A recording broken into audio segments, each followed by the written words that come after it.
Hey, what's going on, guys? Welcome to Get Into the Facts. I'm your host, Andrew Curiel, and I'm excited to get into it on Sunday. I'm sorry we didn't post on Friday or Saturday this week just because of everything going on with the 4th of July, but I still wanted to get my sports episode out for you guys and just go over the craziness going on in the NBA world right now with all the trades and free agent signings.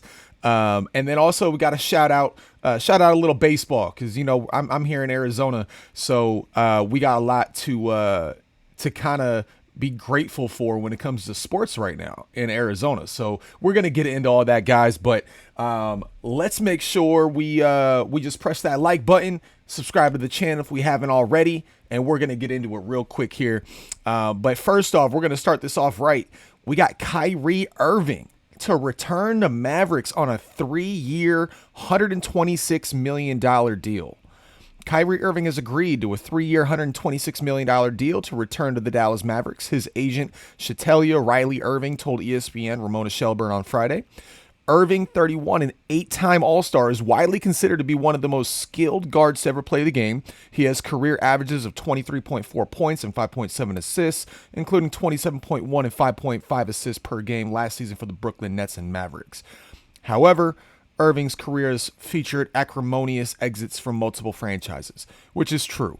And then if we scroll down here, though, one thing I wanted to highlight is the Mavericks, to get him in the middle of the season last year, they traded Dorian Finney-Smith, who was a starter, and Spencer Dinwiddie, who was a starter, in unprotected 2029 first round and 2 second-round selections to acquire Irving.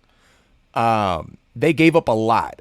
And he wasn't guaranteed to sign a new deal with the Mavericks. And there was reports that he was going to have convos with the Suns even, and all this stuff. So I was like, okay, that might have been a huge gamble that that's not gonna pay off. And I was kind of shocked. I had to look it up in a couple other places, and I saw ESPN post it. But it's like, I was really surprised that the Mavericks were able to get him to re-sign, and not just a 1-year deal. They got him on a 3-year deal and 126 mil. He could have got more. I think he could have got more. I mean, that's 42 mil. Yeah, 42 mil a year. I mean, in today's market, it is insane how much these professional athletes are making these days. But nonetheless, when we're talking about this stuff, that's really a good deal for the Mavericks. Gives them a little bit of flexibility. But let's hear what they got to say here, just on the quick update here. Kyrie Irving have agreed to a 3-year, $126 million deal to keep him in Dallas. This has always been the top priority for the Mavericks this summer.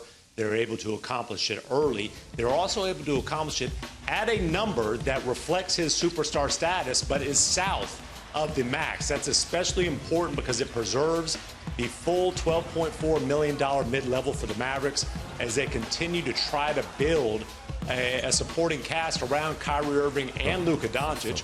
And by the way, I'm told that Luka Doncic has been in touch with Kyrie recently, made it clear, hey, we need you back. And that 3 years, that matches up with the 3 years remaining on Luka Doncic's contract before the season. That would be his player. All right, guys. I'm telling you, this Kyrie Irving deal is going to be great for the Mavericks. They needed to re-sign him. And honestly, I'm glad that he did, because from what I saw with him and Luka Doncic this last season, for never playing together, they had some pretty good chemistry.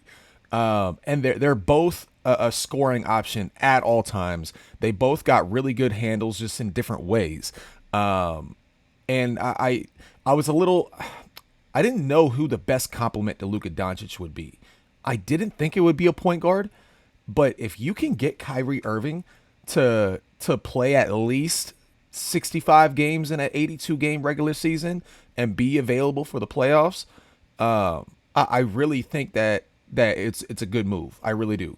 And now they can just piece together. I think it's easier personally to piece together bigs and power forwards when you're trying to fill out your roster. Getting those star players that can score and play D, I really feel like they're more valuable at the guard small forwards position. So I like the deal. I like it. I'm excited to see what they do with the rest of the roster. But this is pretty exciting. It's going to be fun to watch the Dallas Mavericks. And then some more info we got here is something that I was shocked about. I mean, this is going to be fun, guys. This is going to be fun. But we got Wizards to send Chris Paul to the Warriors for Jordan Poole. All right. And it's not just Jordan Poole that they sent it to. All right. Let's show you what they sent. Several days after agreeing to send Bradley Beal to Phoenix Suns, which we will get into, in exchange for Chris Paul, the Washington Wizards agreed to send the future Hall of Fame point guard to the Golden State Warriors Thursday for Jordan Poole. The Wizards are also receiving a protected 2030 first-round pick and a 2027 second-round pick from Golden State in the deal. Washington began its complete roster overhaul under new president of basketball operations Michael Winger on Sunday when Beal agreed to waive his no-trade clause to be sent to the Suns. That deal was officially completed Thursday, with the Wizards receiving Paul and Landry Shamet, first-round picks in 2024, 2026, 2028, and 2030. Second-round picks from 2024 through 2028. Blah, blah, blah, blah, blah. This is just... I don't know how to think about it. Because, to be honest, guys, I can't. I love Chris Paul. I love how he plays the game. He's probably one of the smartest point guards that's ever been in the NBA. And he's a dog. Like that dude, he's gonna put it out on the line. The one thing that I hate though, ever since he was with the Charlotte Hornets, and then when he went to the Clippers, and then when he went to the Rockets, and then when he was with the Suns, every single time that they're in a great position in the playoffs, this dude gets hurt. He either pulls his hamstring, pulls his groin, breaks his hand, breaks a finger. Like, I really don't understand how this dude, I mean, he's an elite athlete. He trains and he recovers very well. And this is a soft league. This is a very, very soft league. He's not getting bumped around like you would in the 90s, you know? So it's just very shocking that he can't stay healthy. But if he can stay healthy, and I really do like him with the Warriors. I really do. I think he's never had these many shooters available. So I mean, if he can keep doing what he does, get into the middle of the paint, I really think it's going to be fun to watch. I mean, they still got Andrew Wiggins. I mean, the Warriors now got Andrew Wiggins, Klay Thompson, Steph Curry, Draymond Green because he just re-signed, and now you got Chris Paul. You just got to build around him. You got to fill out your roster a little bit, and we're looking good. I know why they got rid of Jordan Poole. And honestly, I'm not even upset with Draymond when it comes to the punch thing because I think it's completely out of context. We don't know what was said. We don't know what's been going on in the practice facility at the time because, I mean, remember, that was when Jordan Poole just signed his extension. So did he just get super ego was just inflated? You know, like what was really going on? Because I can completely see Draymond being a professional, being someone who's won multiple championships and he wants another one. And then you see this young cat who everyone's telling is going to get the keys to the car at some point when Steph Curry wants to retire. And he just got his first big bag, his first real big bag. And you can't be acting like a spoiled child. Like, you can't. This is grown men. We got business to do. Okay, I don't care if it's preseason. See, I watch myself on that one, but see, like that's the thing. So, I mean, honestly, guys, it's gonna be. I'm gonna be very curious to watch Golden State going into this new year. They put all the chips on the line on Steph Curry, Klay Thompson, Draymond Green era. This era, they are going to run this thing until they can't no more, and they probably, as long as Klay and Steph and Draymond stay healthy, I think they got 3 more years to try to win another one. They got 3 more. So I kind of like the move. I kind of do. But I'm just worried about Chris Paul's longevity and his freaking injuries at the worst times of the season. So we'll see what happens on that one, guys. But I think one of the I would say the ones that I was more intrigued about is Kristaps Porzingis getting traded to the Celtics. Guys, this was big. This was big. So the Celtics got Kristaps Porzingis, a 2023 25th overall pick from Memphis, and then a 2024 protected first round pick from Golden State. And the Memphis Grizzlies got Marcus Smart, which isn't bad. I honestly think Marcus Smart is a little overrated. They really like him just because of his toughness and stuff, but I think you can replace that. I don't think you can replace what Kristaps brings to the table. You know, with his height, he's 7'1", long ass arms. He blocks shots all the time. He's a really good defender. And he doesn't guard all 5 positions, but he can guard 4. Like he can guard you out on the perimeter and be on your hip the entire way till you get into the lane and block the crap out of you. So, and he's a knockdown shooter. I think he shot about 38% from 3 last season, if I'm not mistaken. It seemed like he finally got over that injury hump because he was getting injured a little bit when he was with the Dallas Mavericks and stuff like that, and kind of rebuild himself with the Washington Wizards. And now he's going to be teamed up with Jason Tatum, Jaylen Brown, and now you got Kristaps Porzingis. Guys, it's going to be nice. It's going to be nice. I'm not even it's not like I'm a Celtics fan. I just like when I see talent come together that I think the chemistry will work. You know, I'm so against just getting a bunch of high level scorers on the same team because there's only one basketball. There's only so many possessions. You know what I mean? Like you need to have 1 or 2 people that are your main scorers.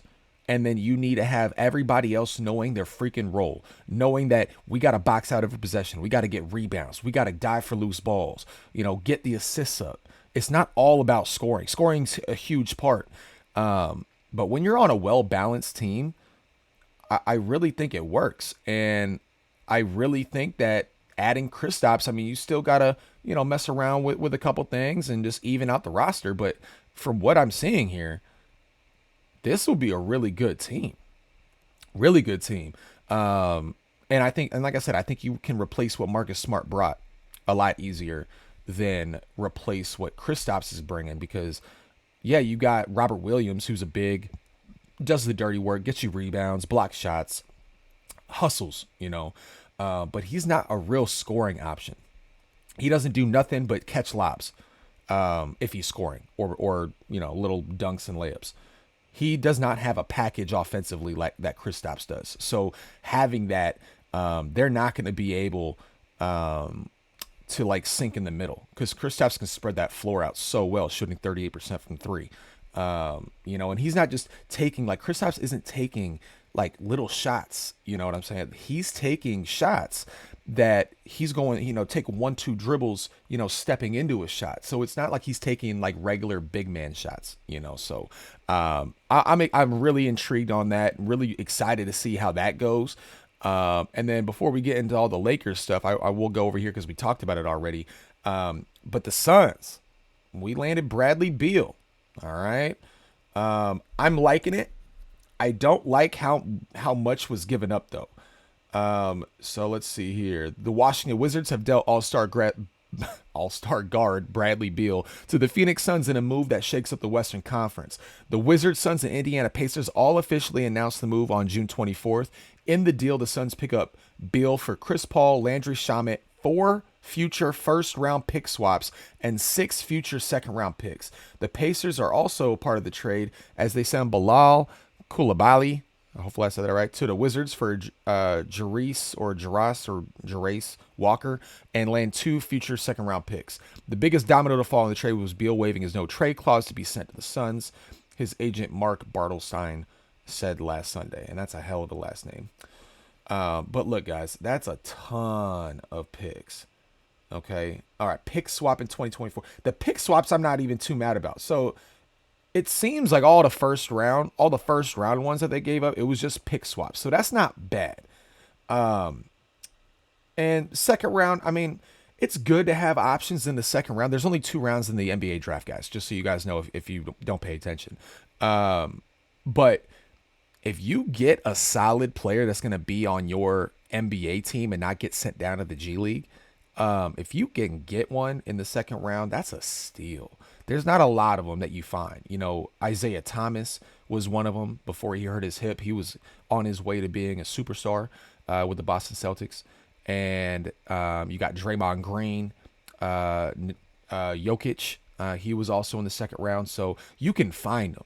It's just hard. So you just want as many chances as you can in the second round, just to see if you can find a diamond in the rough. But I like it, guys. I think they needed to add one more real lethal scoring option. They gave up Chris Paul, so they had to bring in somebody else. And I think Bradley Beal, he's not a superstar, but he's a star. Like the dude is a walking bucket. Okay, so I think him not being a superstar is actually really gonna help out with the chemistry with the Suns team, because you already got Kevin Durant and Devin Booker. They're already bona fide superstars. Bona fide. All right. Bradley Beal is just a tiny tier below that, which is going to help with the egos in the room. You know what I mean? You got to have chemistry. You got to have people that are willing to just be like, hey, all right, you guys, you take it. You take it. I'm here when you need me. You know, so and I think Bradley Beal gives me that vibe that he'll do that. So I'm excited. The only thing I'm not excited about being in Arizona is the prices for these tickets are going to be stupid. So it's like I'm not even going to be able to go to a game because I don't go to sporting events unless I get good seats. I'm not sitting up in the nosebleeds. I got nice HD TVs at my house. I am not sitting in the goddamn nosebleeds to watch a game that I can watch in crystal clear, TV with, air conditioning. Got my food that I don't have to pay $15 for a soda or beer or anything like that, so. But yeah, guys, this is going to be exciting. That's why I'm not even a big fan of today's NBA. I'm a basketball fan, but I just think it's so soft in today's era. It just kind of irritates me. But these moves that are going on, it's at least intriguing me. I'm going to be keeping up. I might not watch a ton of the games, but I'm going to catch all the highlights. I'm definitely going to keep in the loop, with the Suns, because I'm born and raised here in Arizona, and we've had a hard time with sporting teams when it comes to any sport. Ever since we won the World Series in 2001, seems like the Cardinals have sucked, and we're going to get into that too. But it's just exciting to kind of see. Finally, it seems like we're getting some structure, some balance. And some forward progress that's not just temporary when it comes to our sporting teams in Arizona. So I'm excited. I'm excited to see where this goes. And then real quick, last thing on basketball is the Lakers. They've been active. They lost a Dennis Schroeder to the Toronto Raptors because they gave him $26 million over 2 years, which I think is overpaying for Dennis Schroeder these days. But they got him, so I don't think that's that bad of a. I don't think they're gonna miss him that much. I think you can replace him as well. But they got Taurean Prince from Minnesota, and they got him on a sweetheart deal, a 1 year, $4.5 million deal. And the Lakers are gonna do a lot more of these small deals. They're not gonna do a ton of long-term deals because they're building around LeBron James, and they know damn well that LeBron James very, very likely is going to leave by next year or the year after if his son Bronny goes into the NBA. He wants to play with his son. He's going to go wherever the hell his son goes. He's said that multiple times. So it's smart. Get as much talent as you can on a 1 year deal. And if they play well, their value goes up. They sign a huge deal, kind of like Dennis Schroeder did, because Dennis Schroeder turned down a huge contract with the Celtics. And he kind of was biting himself in the ass for it. You know what I mean? But I think it's going to be good. Taurean Prince, he's a hell of a player from Minnesota. Gives him some extra length, some more defense. He can shoot a little bit, but he's not really a shooter. Yes, he 9.1 points, 2.4 rebounds, 1.6 assists per game, while shooting 46.7% from the field, 38% from beyond the arc. Okay, so he can shoot. Solid shooting option on the wing, something the team could use this offseason. Yeah, I agree. And then adding Prince, comparable shooter to Beasley at just $4.5 million is a great move. Beasley's team option was worth over $16 million, and they didn't take that up. And then they also got Gabe Vincent. This was kind of shocking, but it's not shocking when I see how big the deal was, because I know Miami, they're trying to hold off for Damian Lillard. So like they didn't want Gabe Vincent to go, but they know that he was going to go because he has to get this check. I mean, it's not like that he wasn't drafted at a high level. I think he was undrafted, if I'm not mistaken.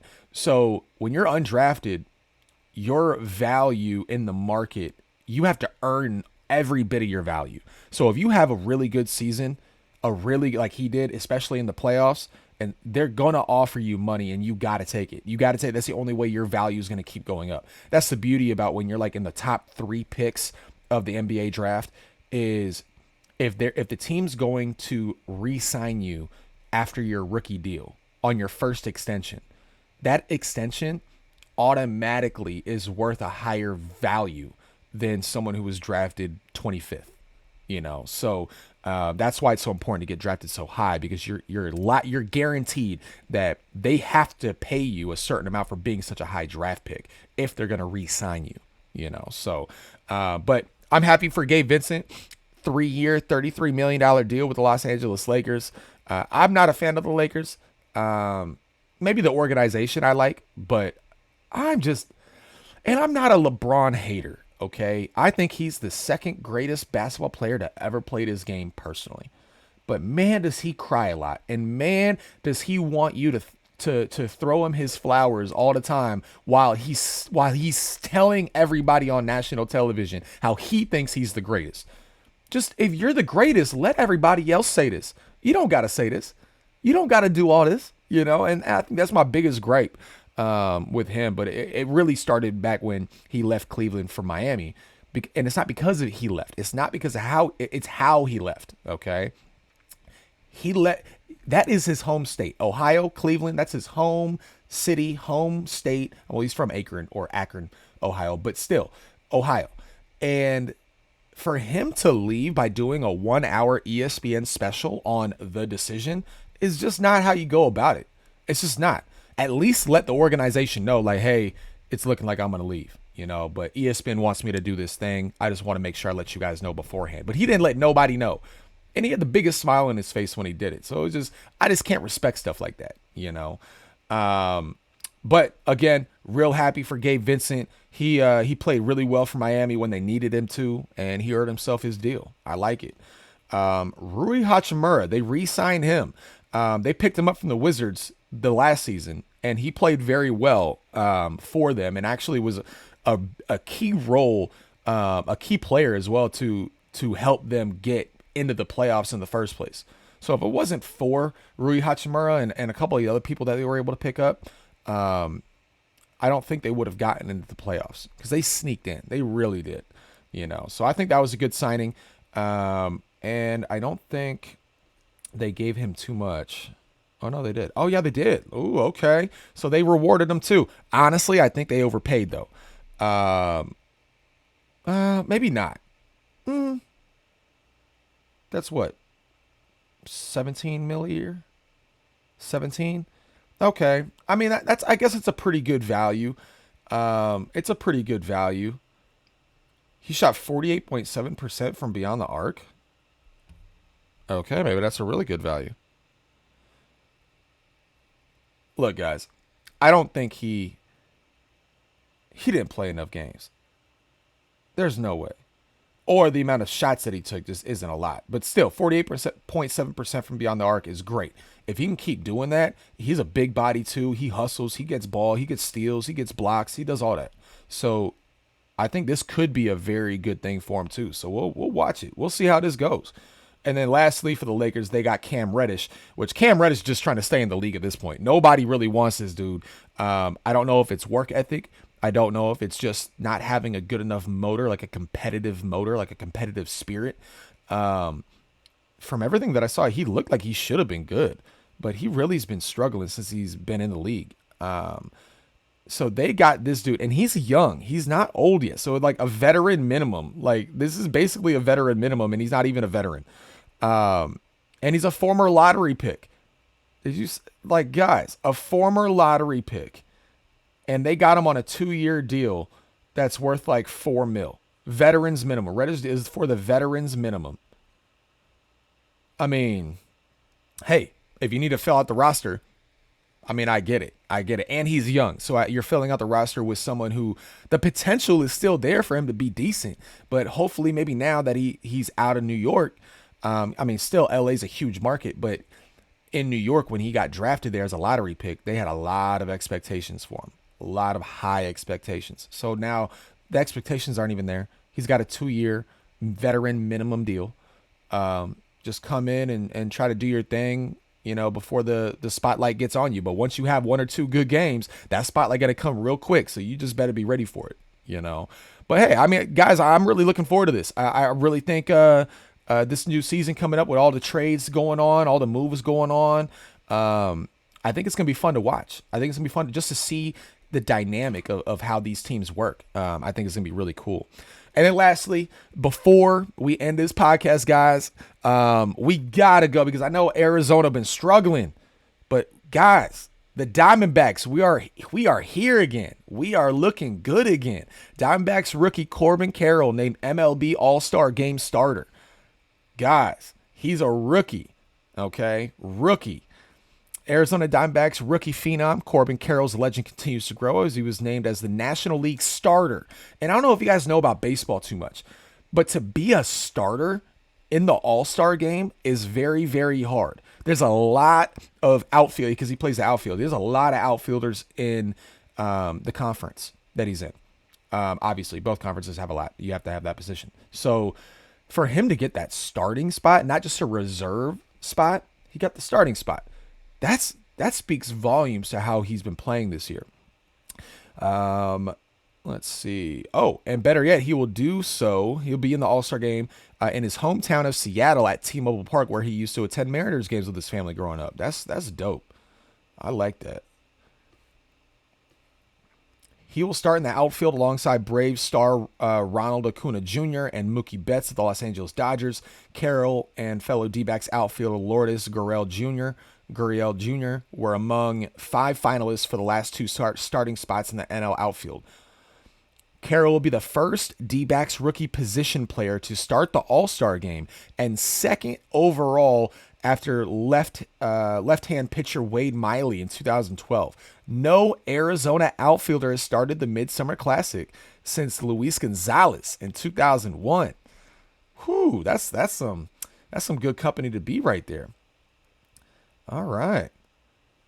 Carroll rewarded the club with one of the MLB's hottest starts to the season with an OPS of .926, 17 home runs, and 24 stolen bases. He and Acuna are the only 2 players in the league with at least 15 home runs and 20 stolen bases. Wow. Yeah, guys, I'm really liking it. I'm really, really liking how this the Diamondbacks are doing. Like I said, we got the Diamondbacks looking good. We got the Suns looking good. The Cardinals the Cardinals seemed like they were on the up and up. And then all of a sudden we found out that our little midget quarterback is having little temper tantrums and doesn't know how to be a professional and be an adult. So much so that we lost DeAndre Hopkins. Like, come on, guys. But hey, everything else is looking on the up and up. I'm liking it. I'm excited, and we'll see where it goes. But I hope you guys liked it. I know this is a little bit long of an episode here, but there was a lot going on in the NBA, and I need to throw in a little baseball just because it's the Arizona Diamondbacks that are doing good now. But just hope you guys enjoyed the content today. Like I said, like that video if you like the content in this video. Make sure you press that subscribe button. We're trying to get these up as much as possible, but I appreciate you guys. Leave a comment too. If there's any topic that you really would like me to take a look at, I'm more than willing to take a look at it. I might not make the video, but if I like the topic, I'll definitely make the video. So I want all your guys' feedback, so I appreciate you guys.